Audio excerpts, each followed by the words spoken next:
Susan Cain's book, Quiet, was a catalyst for the introvert movement that helped bring awareness towards personality types with a greater need for solitude and less stimulating environments. With 1/3 to half of the world's population made up of introverts, it's great that we finally began to acknowledge and talk about their unique set of traits and tendencies. Along with introversion, sensitivity has also made the headlines and been widely discussed. The personality trait was first researched by Dr. Elaine N. Aron in 1991. All of her important findings have been published in various articles and in her book, The Highly Sensitive Person. Although it's a trait being acknowledged more, Aron states that sensitive people are still often considered the minority of the population. She emphasizes that culture plays a large role towards how sensitivity is valued. Aron writes, "In culture where it is not valued, HSPs tend to have low self-esteem. They are told, don't be so sensitive, so that they feel abnormal. We want to raise this issue and help promote more acceptance towards highly sensitive people." Approximately 70% of the introverted population is made up of HSPs. Not all introverts identify as HSPs, but there seems to be an overlap between the two traits that's too important to ignore. Here's 8 signs you're a highly sensitive person. Number 1. You feel deeply and tend to be more emotionally reactive. Have people often called you deep when you provide your insights? Then you may be an HSP. HSPs tend to feel things more deeply and are more naturally inclined to react emotionally towards situations. Dr. Ted Zeff, author of The Highly Sensitive Person's Survival Guide, writes, "They like to process things on a deep level. They're very intuitive and go very deep inside to try to figure things out." Overall, HSPs are empathetic and care a lot for others when they're having a tough time. Since your emotions run deep, when others suffer, you can also feel their pain. This helps you stay open-minded when you can easily put yourself in the shoes of another and understand what that person is going through. Number 2. You prefer to exercise alone. Highly sensitive people often avoid team sports because they are uncomfortable with an audience watching their every move. According to Dr. Zeff, the majority of HSPs gravitate towards solitary sports, such as running, hiking, and bicycling. This allows time for you to reflect and get away from overstimulating environments as you simultaneously work on reaching your fitness goals.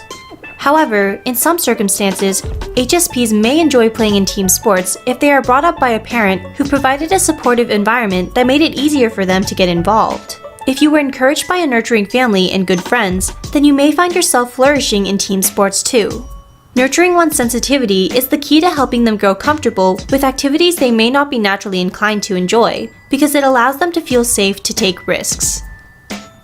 Number 3. It takes you longer to make decisions because you are concerned about making a wrong or bad decision.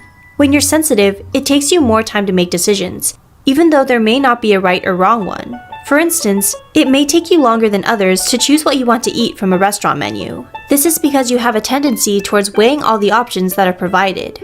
Even if you already have a good idea about what you want to choose from the menu, you can't help but think about the what-ifs and explore the possibility of other dishes based on their descriptions.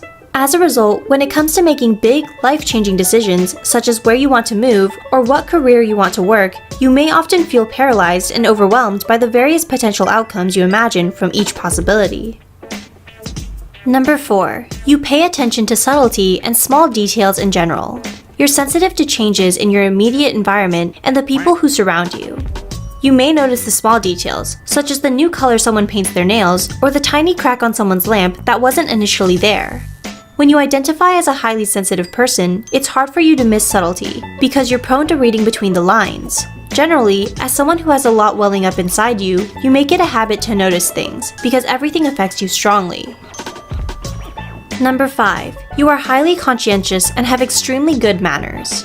When you're highly sensitive, you care a lot about the way you present yourself and how your own actions may affect others. You tend to be considerate towards others' needs and want to do things in a way that creates convenience, rather than causing trouble for them. You put a lot of effort in even the smallest actions, such as making sure you put an item back where you got it from as you're shopping to prevent troubling a staff member to do it. You're the type of person to always thank your waiter at the end of the night for their service and leave a generous tip. It leaves you feeling uncomfortable when you're not exhibiting polite mannerisms to the best of your ability. Number 6. You are prone to having anxiety or depression, especially if you've had many bad past experiences. As an HSP, if you experienced a lot of negative events in your life, you may have developed anxiety or depression over the years. According to Dr. Aaron, this is because your nervous system often operates in anxious mode when you don't feel safe in your environment. Your nervous system is meant to alert you about potential danger, so when it's used to doing that in abundance, it causes you to stay on edge for long periods of time. This is why it's crucial to have parents who nurture your sensitivity with just the right amount of care. If they make you feel ashamed for being sensitive, it prevents you from understanding and using your sensitivity in a productive way that can help you grow. But if they protect you too much because of your sensitivity, then it may cause you to have difficulty making transitions in life and adapting to new situations. Number 7. Violent or horror movies are not your cup of tea. When you're highly sensitive, you are overly stimulated by violent or horror films that sensation seekers often get a good adrenaline rush from. Realize that there's nothing wrong with turning down horror movies. Your nervous system will be much happier that you did what's best for you. Number 8. You work well in team environments. When you're highly sensitive, you tend to be a deep thinker. This makes you a valuable person in team settings because you're able to analyze situations and figure out how everyone's strengths and talents can be used to help the team work more efficiently. In addition, you can also identify many of the pros and cons when it comes to decision making. However, you may not be comfortable with being the person in charge of making the actual decisions. Instead, you may like to play the role of someone who negotiates and helps facilitate discussions, rather than the person who has to take action. Still, with the right amount of encouragement and good practice, HSPs can make exceptional leaders with their ability to empathize with their coworkers and having an open mind when problem solving. Would you consider yourself a highly sensitive person? Do you agree with these points? Leave your thoughts in the comments below. Don't forget to subscribe, and thanks for watching.